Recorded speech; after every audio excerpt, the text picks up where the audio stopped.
Pag narinig ko po yung mga Iglesia ni Cristo yan sila, parang hindi ko alam kung bakit galit ako. Ayoko talaga sa Iglesia mo. Galit na galit po ako talaga sa iglesia.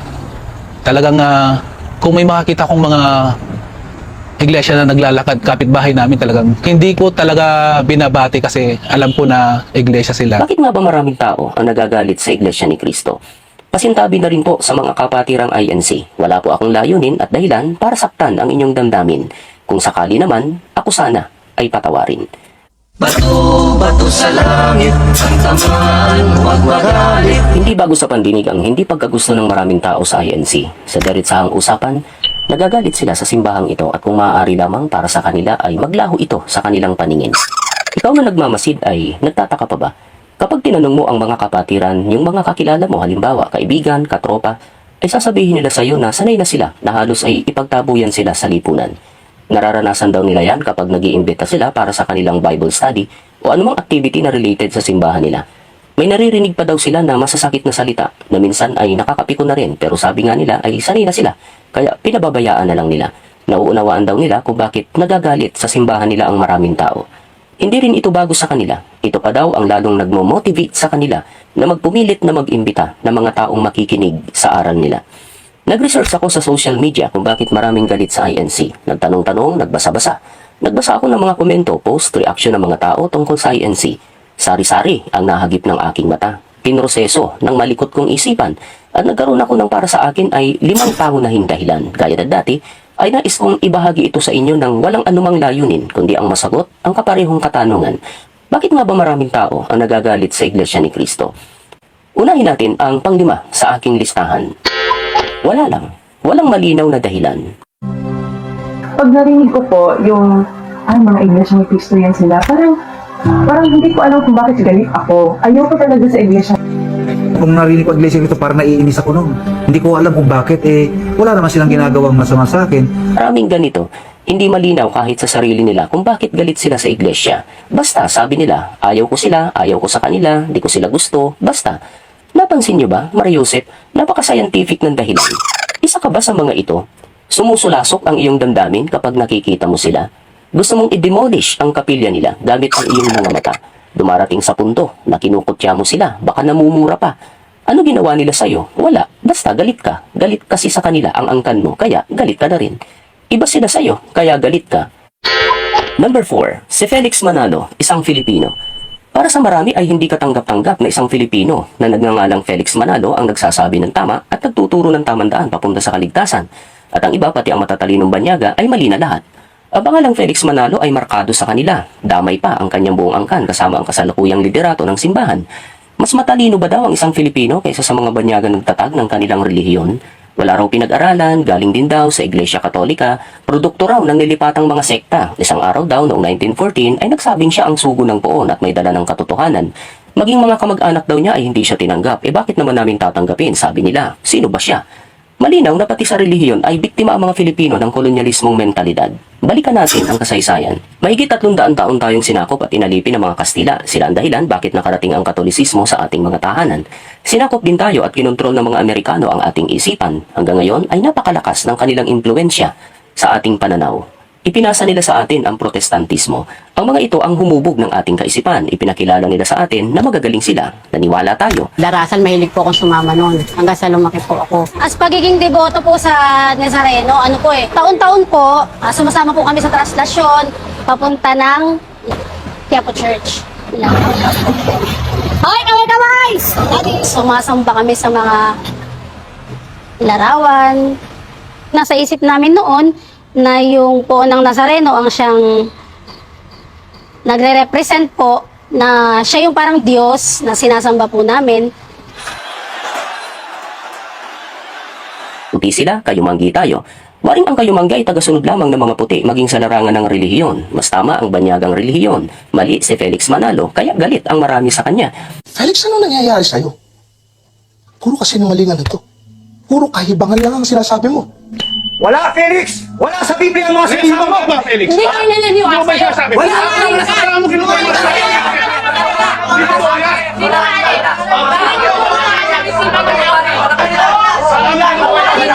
Felix. Tinuruan daw niya ang mga miyembro niya ng kung ano-anong aral na laban sa katuruan ng Santa Iglesia Romana. Kinakalaban daw niya ang mga protestante ng mga Amerikano at kanluranin. Manalista ang mga tagasunod niya, Iglesia ni Manalo at kung ano-ano pa. Hindi daw dapat sumama sa relihiyon niya. Pero baka nalilingat kayo. Karamihan yata ng miyembro ngayon ng INC ay mga dating Katoliko at Protestante. Marahil, yan ang dahilan ng galit ng mga Katoliko at Protestante sa INC. Di ako sigurado, baka mali ako. Pangatlo, abuluyan. Hindi raw magandang relihiyon o sekta ang INC. Marami raw abuluyan. Pinupwersa daw ang mga kaanib na magbigay. Pinupuntahan daw sa bahay para singilin kapag hindi nakasamba. May utang daw. Sinasabi nila sa Iglesia ni Cristo, pag nandiyan ka daw, pag hindi ka nakapag-abuloy, babanggitin ang pangalan mo doon sa kapulungan, hindi sumamba. Dalawin natin at sisingilin natin. Tapos isa pa, panahon ng pagsamba, pag nandiyan na yung mga diakono, ngayon pag dumadaan sila, kung maglilikom na, pag ikaw ay hindi nagbibigay, yung mismong supot ay ginaganon sa harap mo para mapilitan kang magbigay. Nakapagtataka lamang ang pagkagalit nila. Galit sila na parang sila yung pinuntahan at siningil. Parang sila yung may utang. Di naman sila kasali. Kumbaga ay nanonood lang. Pag inisip mo, bakit kagalit sa abuluyan eh hindi naman ikaw yung nagbibigay? Sabi nga ng mga INC, masaya daw sila pag nag-aabuloy sila dahil bunga daw yun ang pananampalataya at paniniwala sa kanilang katuruan. Sumusunod daw sila sa Biblia, hindi kanino man. Wala raw silang sapilitan, bukal daw sa kalooban, wala raw utang dahil hindi nakasamba. May pinupuntahan daw ang kanilang abuluyan, kapilya, lingap at iba pa na kailangan para umunlad ang simbahan. Kita naman kahit saan, marami silang kapilya, may ginagawang charity sa iba. Naaalala nyo ba ang Africa at ang mga lingap nila sa kanila? Eco-farming, may pondo daw ang lahat ng ito mula sa abuloy ng mahihirap na miyembro nila. Pati yung iba ay hanga sa kanila. Di ba ang kagalit-galit dapat ay yung donasyon ka ng donasyon? Wala ka namang makitang pinupuntahan. Magduda ka. Number 2, aral o katuruan. Hindi matanggap ng marami ang mga katuruan ng INC. Talaga nakakagalit, sabi nila. Banggitin natin ang ilan. Ang INC lang ang maliligtas sa araw ng hukom o Judgment Day. Makasarili daw ang INC. Gustong suluhin ang kalangitan. Iilan lang naman daw sila. Aalog-alog daw sa langit. Magsama naman daw sila ng iba. Heto pa, sugo daw si Felix Manalo. Isang anghel daw para sa INC. Samantalang si Kristo daw ay tao para sa kanila. Hindi ito matanggap ng marami. Nagagalit sila. Masigit pa ba daw si Manalo kaysa kay Jesus na anak ng Diyos? Dagdagan pa natin, walang Christmas sa INC, walang mahal na araw, walang sinakulo o penitensya at araw ng mga patay. Kakaiba daw sa ibang relihiyon, kulto daw ang INC dahil sa mga ito. Heto pa pala ang ikinagagalit ng iba sa INC, pagkakaisa sa araw ng botohan, black voting. Pinipilit daw ng pamunuan nila ang kanilang mga kaanib na iboto ang napili nila. Wala raw kalayaan ang mga miyembro na pumili ng gusto nila, hindi raw sila nag-iisip. Tanong ko lang, paano makikipagkaisa yung hindi nag-iisip? Maraming bawal sa INC, marami ring sinusunod na aral. Sa mga nabanggit na aral ay wala akong masasabing anuman. Wala akong karapatan na ipaliwanag ang kanilang katuruan. Sila ang nagpapaliwanag ng mga ito.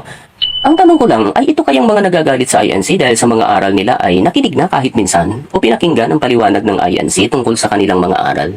Pag iniimbitahan sila sa Bible study ng INC, minsan kaya ay nagpaunlak sila o dumadagundong na ayaw ang sagot nila. Hindi po kami open na makinig ng kung ano man po ang sasabihin ng mga kaanib ng Iglesia ni Cristo.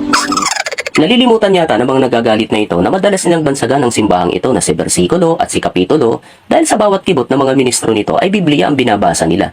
Hindi kaya naman nasa Biblia ang kanilang mga sinasabi at may basehan dito ang kanilang mga aral?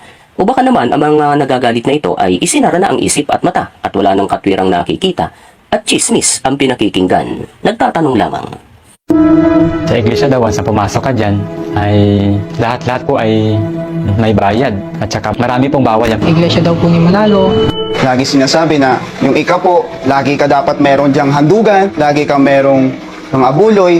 Walang kalayaan sa pagpili tuwing eleksyon dahil ang pumipili ng kanilang iboboto ay ang pamamahala. Bawal pumasok sa kapilya ng Iglesia ni Cristo. Heto na ang number 1 sa aking listahan. Inggit. Mahirap tanggapin sa sarili pero sa nakikita ko ay ito ang pangunahing dahilan kung bakit maraming nagagalit sa INC. Nababasa ko ang mga post, comments at mga katulad nito. Gamitan man ang magagandang salita at magkubliman sa mapagmalasakit na modo ay mababakas mo pa rin ang bitterness ng kanilang tono. Lalo na kapag ang nagkokomento ay gumagamit na ng foul word. Bakit kaya? Dahil basta yung nagagawa ng INC ay hindi nila magawa. Yung nararating ng INC ay sa pangarap lang nila maaabot. Yung impluensya ng simbahang ito sa lipunan at sa pamalaan ay hindi nila magagawang pantayan. Yung napakaraming umaanib dito ay isang nakalululang pangyayari para sa kanila. Yung pagkakaroon ng solidong kapatiran na ang mga gawain na tila baga napakahirap gawin ay napakadali lamang na naisakatuparan. Hindi nila magawa ang nagagawa nito. Halimbawa, hindi nila magawang mapasunod ang mga miyembro nila sa isang bagay na gusto nilang mangyari sa sekta o relihiyon nila. Ewan ko kung bakit. Kilala ang INC sa mahigpit na pagpapairal ng disiplina sa mga kaanib. Ang hindi sumusunod at nakapipinsala lamang sa kapakanan ng organisasyon ay itinitiwalag nila. Hindi natatakot ang pamunuan ng INC na gawin ito. Sino ka man, ano ka man, kamag-anak man o kaibigan. Kaya ba itong gawin ng iba? O natatakot sila na mabawasan sila ng miyembro? Ipinatutupad ng INC ang pinaniniwalaan nilang katuruan na nakasulat sa Biblia. Ito man ay masakit para sa iba. Unity sa pagboto. Dahil hindi magawa ng iba ay inuupakan ang INC tungkol dito. Hindi daw ito marapat na ipatupad sa mga miyembro. Nawawalan daw ng kalayaan ang mga kaanib. Ang ganda pakinggan, mapagmalasakit tingnan. Pero sigurado ako na ito ang pangarap ng maraming grupo na sa halalan ay magawa rin nila ang ginagawa ng INC. Dahil hindi makaya, ay hanap na lang ng damay. Gagamitin ang batas ng tao, hahanap ng simpatya, awayin ang nakagagawa. Kapilya, sinong ayaw na may pinupuntahang simbahan o building ang mga miyembro? Naiinggit sila dahil wala sila. Nakapagtataka dahil sila man ay may abuluyan din. May 10% pa. Yung iba, more than pa. Sa paningin nila ay solido ang INC. Nagtataka marahil sila kung paano ito nangyari. Bakit hindi nila magawa? Ilang taon na ba ang INC? 100 taon mahigit? Bata pa kung ikukumpara sa maraming nauna sa Pilipinas, pero naabot na nito ang buong mundo. Sabi ng iba, sana kami rin. Sana ay magawa rin namin. Nangangarap habang nagagalit. Pero alam niyo ba, na maraming membro ng kapatiran ngayon, ang mga dati ay galit din sa iglesia. Isang araw, baka kayo rin ay maging kaanib nila. Walang makapagsasabi. Isa lang ang natitiyak ko, lalong magagalit sa INC ang mga pastor nang iiwan nilang mga sekta at lalasunin ang isip ng mga natitira na walang kwenta at masama ang simbahang iglesia. Tayo po ay tinuturuan ng mga aral at nagagabayan po tayo, lalo na po sa tuwing mga may pagsamba, nararagdagan po yung ating lakas, katatagan ng ating pananampalataya at inspirasyon. Nanalangin po kami, nanalangin yan. At sa awa ng Diyos po, may mga ibinigay sa amin, nagbigay sa amin ang Ama ng mga biyaya sa pamamagitan ng mga kapatid na pupunta sa bahay namin at doon sila nagpapakonsulta. Pasalamat ako kasi sa kabila ng lahat, sa kabila ng mga pag-uusig ko sa iglesia, binago yung puso ko. Binago yung damdamin ko. Ngayon ko lang naramdaman tayo eh. Hindi ko naman naramdaman nung ako'y Katoliko pa. Pasalamat nga ako kasi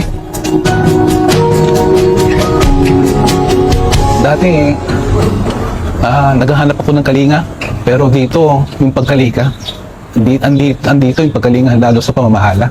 Bukan niyo pong buksan yung puso niyo, yung pintuan niyo kapag ka po meron nag-aanyaya po sa inyong makinig.